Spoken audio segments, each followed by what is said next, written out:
રાજકોટ જિલ્લાના જેતપુરમાં પણ નગરપાલિકાની ચૂંટણીને લઈને ભાજપમાં ભડકો જોવા મળી રહ્યો છે। જેતપુર પાલિકામાં 11 વોર્ડમાં 44 જેટલી બેઠકો માટે ચૂંટણી યોજાવા જઈ રહી છે। ત્યારે ભાજપ દ્વારા 42 ઉમેદવારોનું મેન્ડેટ આપવામાં આવ્યું હતું। 2 ઉમેદવારોને મેન્ડેટ આપવાનું હતું જે બાકી હતું અને પૂર્વ પ્રમુખ સુરેશભાઈ સરખીલિયા નામનું મેન્ડેટ ન આવતા ભાજપમાં ઉકળતો ચરુ જોવા મળી રહ્યો છે। પૂર્વ પ્રમુખના સમર્થનમાં તમામ ઉમેદવારો આવ્યા છે અને પ્રદેશમાંથી આવેલા મેન્ડેટમાંથી ઉમેદવારી કરનાર તમામ ઉમેદવાર સમર્થનમાં પહોંચી ગયા છે। જો કે પૂર્વ પ્રમુખે 42 જેટલા ઉમેદવારોને સમર્થન જાહેર કર્યું હતું। 42 ઉમેદવારો પોતાના ફોર્મ પરત ખેંચવા માટે સમર્થન જાહેર કર્યું છે। આજે સાંજે અથવા આવતીકાલે રણનીતિ નક્કી કરીને ઉમેદવારો પોતાની ઉમેદવારી પરત ખેંચી શકે છે।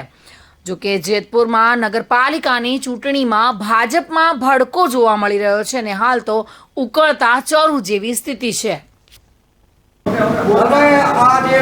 આજે ફોર્મ ભરવાનો છેલ્લો દિવસ હતો, 3 વાગ્યાનો સમય પૂર્ણ થઈ ગયો છે, તો આપને મેન્ડેટ મળ્યો છે કે નથી મળ્યો?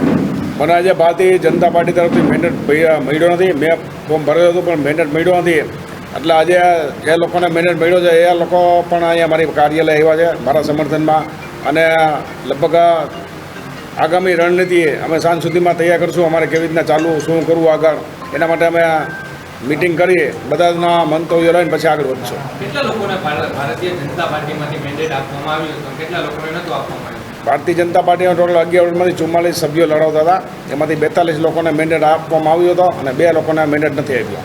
આગામી દિવસોની અંદર કઈ પ્રકારની રણનીતિ હવે? આગામી દિવસોમાં બધા સમર્થનમાં આવ્યા છે કે અમારે ચૂંટણી કોઈને લડવી નથી। 44 સભ્યો ફોર્મ ખેંચવા તૈયાર છે।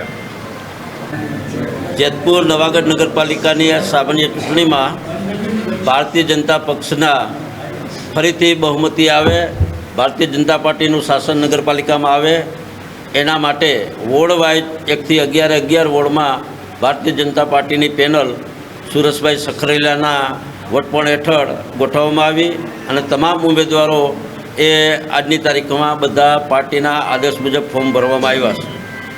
પરંતુ ભારતીય જનતા પાર્ટીના 42 સભ્યો જે ફોર્મ ભર્યા, ટોટલ 44 ભર્યા, પણ 42 સભ્યોના મેન્ડેટ રજૂ કર્યા। 2 વોર્ડ નંબર 10 અને વોર્ડ નંબર 11માંથી 2 સભ્યોના ફોર્મના મેન્ડેટ આપ્યા નથી। છેલ્લી ઘડી સુધીના પ્રયાસો ધારાસભ્યશ્રીએ પણ કરેલા હતા, પરંતુ કોઈ કારણોસર ત્યાંથી મેન્ડેટ રજૂ થયા નથી।